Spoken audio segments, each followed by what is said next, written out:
Hi అండి.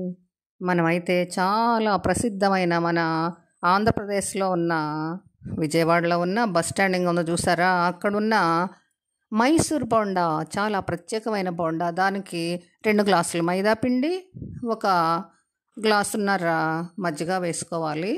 అయితే 2 గ్లాసులు మైదా పిండి కూడా నేను గ్లూకోజ్ డబ్బాలోది పోస్తున్నాను. మీరు గ్లూకోజ్ అని అయితే అనుకోవద్దు. సరేనా? అయితే ఇప్పుడు ఒక గ్లాసున్నర మజ్జిగ కూడా తీసుకుని చక్కగా కలబెట్టుకుని, అంటే దీనికి 2 గ్లాసులకి గ్లాసున్నరన్న పడతాయండి. పోసి కాస్త ఉప్పు కూడా వేసి దీనిలో కొంచెం అలా మెల్లగా స్మూత్గా కలిపెట్టి ఉంచేసుకోండి.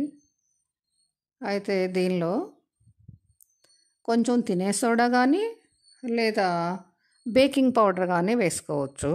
నేనైతే 2 వేయలేదనుకోండి, అసలే మైదా మళ్ళీ సోడా ఎందుకు అన్నట్టు వేయలేదు.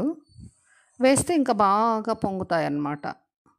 అయితే ఇప్పుడైతే నేను మైదా పిండితో చేశాను, కానీ ఈసారి గోధుమ పిండితో చేసి చూద్దామండి. అప్పుడు మైదాలో అయితే ఎలాగో పొంగుతాయి కదా, అప్పుడు బేకింగ్ పౌడర్ వేసుకుందాం. దీనిలో ఆ గ్లాసు మజ్జిగ కాక ఇంకొక అర గ్లాసు మజ్జిగ పోసి చక్కగా కలదిప్పి ఉంచేసుకోవడం. అది చక్కగా స్మూత్గా కలిపి అక్కడ పెట్టుకోండి.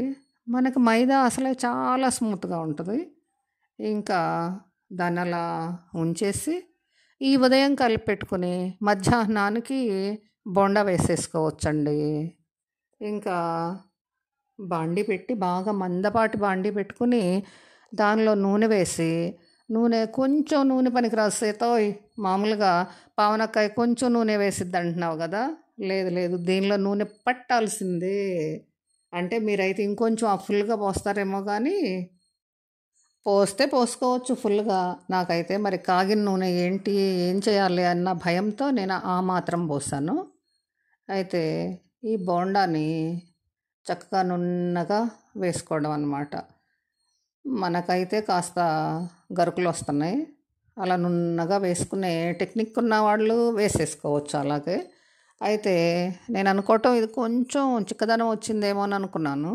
కాస్త అదిగో చూడండి, అలా కాకుండా చెయ్యమ్మట ఇలా పడిపోయేలా వేసుకోండి. తర్వాత పునుగులు కాదండో ఈ బోండాలు, మైసూర్ బోండాలు. బ్రహ్మానందం ఏదో సినిమాలో కానీ మైసూర్ బోండాలో మైసూర్ ఎదురోయ్ అని ఏడుస్తాడు చూసారా, గొడవ గొడవ చేస్తాడు. అలా బ్రహ్మానందమో మరి ఏదో నాగార్జున ఫిల్మో నాకైతే గుర్తులేదండి. నేను సినిమాలు సరిగా చూడను, కానీ ఏదో బిట్స్లో చూస్తాను. ఆ కామెడీ బిట్స్లో దేనిలో చూసానులే. అయితే నాకైతే కొంచెం జీలకర్ర వేసి కొంచెం పలుచగా కలుపుదామని ఇంకొంచెం జీలకర్ర వేసి రెండో వాయి నుండి జీలకర్ర వేసాను. ఇంకా ఇంకేముంది చూడండి, మెల్లగా అలాగే చేసేయడం అన్నమాట. చాలా చాలా హైప్లో వస్తాయండి బోండా. మనం ఈ మినపవి కానీ పెసర బోండాలు కానీ వీటన్నిటికన్నా ఆశ్చర్యంగా మరి ఆ విజయవాడ రైల్వే స్టేషన్లో తినడానా అప్పుడు నచ్చడానా అలా అనిపించిందో, చాలా బాగుంటాయి. ఇవైతే పల్లీల పచ్చడితో చాలా బాగుంటాయి అన్నమాట. దీనికి సూపర్ కాంబినేషన్ అది. ఖచ్చితంగా ఏ చట్నీతో బాగుండదు, పల్లీల చట్నీతో తప్ప.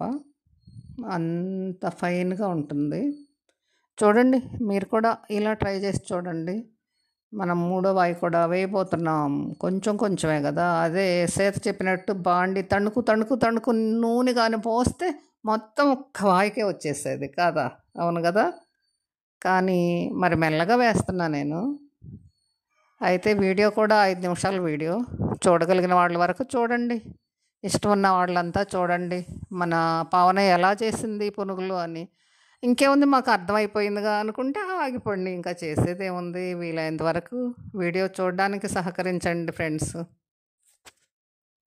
అయితే దీనికి ఉన్న లక్షణం ఏంటంటే, బోండాలు ఎట్టి పరిస్థితుల్లో ఇలా అతుకుపోవండి. మన పునుగుల్లో లాగాను మరి పూర్ణాలలాగా టార్చర్ పెడతామే ఉండదు. ధన గరిటతో 4 దెబ్బలు అలా వేసేసి చల్లగా బయటకు లాగేసేయచ్చు.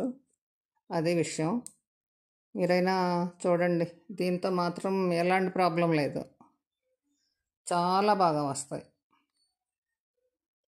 మీరు కూడా ట్రై చేస్తారుగా ఫ్రెండ్స్, చూడండి, ట్రై చేసి చూడండి, పావన ఎలా చేసిందో చూసి చెప్పేయండి. ఓకేనా? Bye friends. అది తీయడం అరిటాకు మీద ప్రత్యేకించి డెకరేషన్ చేసేసింది పావని. పల్లీల పచ్చడితో తిని చూడండి. హాయ్.